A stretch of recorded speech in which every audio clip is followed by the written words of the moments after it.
It's my pleasure to welcome Kumar Shah. He is the co-chair of the PanIIT 2011 conference here in New York. After years of his experience in the chemical industry, he is now in the private equity business. Kumar, it's a pleasure to welcome you. Thank you. It's a pleasure to be here. Big conference, great conference. I don't think IIT alumni does anything smaller. It's a grander scale, it's a big brand, so there is a lot to, I think, say about the conference. But you hold an important role here that is of the content, and content is king in any conference. So wanted your take on what it took you and the other volunteers to put this together. You know, the theme of our conference is Solutions for a Better World. So we tried to find the absolute leaders as we could, but from a wide range of backgrounds, whether it's success as an entrepreneur, and you know we have our share of them, whether it's success in the corporate sector, or in industry, or in finance, or in the arts, or in government. So we tried to find the absolutely leading thinkers in these areas, people who have something of interest to say to a pretty, I don't want to say nerdy, but a pretty, high wattage brain power crowd. So that was one. And I think we've been lucky in having that. You know, we have people like Narayan Murthy, who is the founder of Infosys, one of the most successful corporations in India. Hari Bhartia, the founder of Jubilant Life Sciences. Nicholas Negroponte, who is the chairman and founder of MIT Media Lab, and most importantly, chairman of the One Laptop Per Child project. So we have some Senator Charles Schumer of New York, who's number 3 in the US Senate on the Democratic side. So you have some very important plenary speakers. In addition, we have some really interesting breakout panels on subjects like media and telecom, on subjects like social media and what it means to us as business people. A favorite author of mine, Amar Bhide, who is a professor now at Tufts University, is going to talk about what led to our financial crisis and some of the things that he prescribes to prevent it from happening again, which was in his new best-selling book. We have how-to workshops, like how to plan for your retirement, the financial planning required for retirement. We have a very august group of high-powered institutional investors and hedge fund managers who are going to talk about what they are doing to invest in the turbulent world markets that we live in now.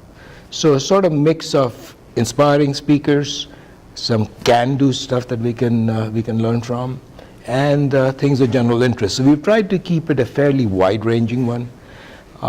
Some conferences I've been to have a long list of people who march on stage and receive awards and get recognized. Some of that is, of course, part of a conference like ours, but we have tried to limit those sort of things which sometimes the audience doesn't find that interesting. You know, you had some history to follow here. 2005, 7, and 9, you had these conferences here. Correct. In States. So obviously the objective and the aspiration of the new team is to build upon what has been achieved in the past. So if you can share a couple of anecdotes with us, what went into the thinking, thought processes, and putting these things together.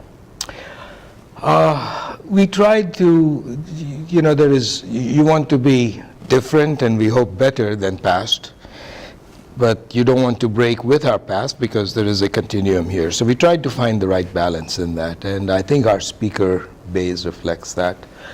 We also tried to find things that would showcase and highlight New York City and its background. Trying to put together a conference like this requires, more than 100 people giving selflessly of the time and talent, and it's been a lot of work for a lot of people who have done tremendously well. So all those things went into it. We early on picked Hilton as the venue because it was a large, central, and as you see, a very good location that is right for a conference like this.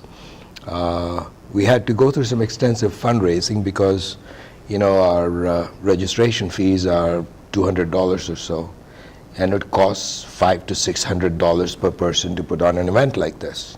So the other $300 or $400 come from individual donors and corporate sponsorships. You have been a long-time New Yorker, and I would argue that you picked Hilton because you said you're 15 minutes away from here as a resident. But on a serious note, obviously you have New York in mind when you put this conference together, and there's so much that the Indian diaspora has given back and continues to give back. What would you tell to the broader New York audience, the importance and the contributions of the IIT alumni? We hope the IIT alumni, who are largely immigrants amongst the rest of us Americans in the tri-state area, we hope we represent the best traditions of immigrants, that we bring something rich and varied and interesting to America. But we also fit in, like the Parsis, the famous story about sugar melting in milk, or sugar dissolving in milk.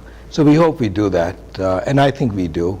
America is, for us adopted people, one of the greatest countries in the world. Many of us wouldn't have had the opportunities we've had here, perhaps not even in our own home country.